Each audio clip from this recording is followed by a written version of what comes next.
Zero Malabar സിനഡിന് വിമതന്മാരെ പേടിയാണ്.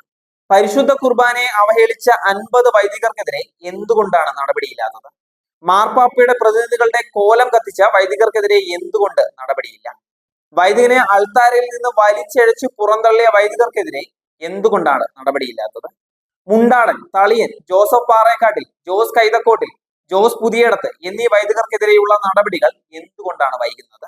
വ്യാജരേഖ case പ്രതികളായ വൈദികർക്കെതിരെ എന്തുകൊണ്ടാണ് നടപടിയില്ലാത്തത്?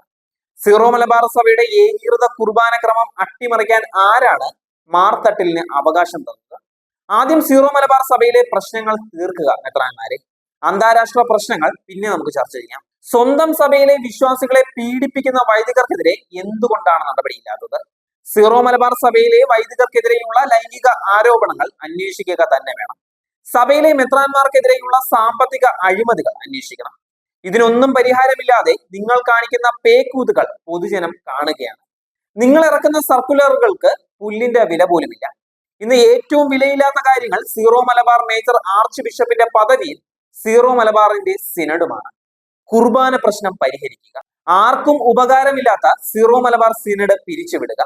വിശ്വാസികൾ ഒന്നടങ്കം പറയുന്ന കാര്യങ്ങളാണ് ഇത്. പിതാക്കന്മാർ കാണാതെ പോകരുത്, കേൾക്കാതെ പോകരുത്.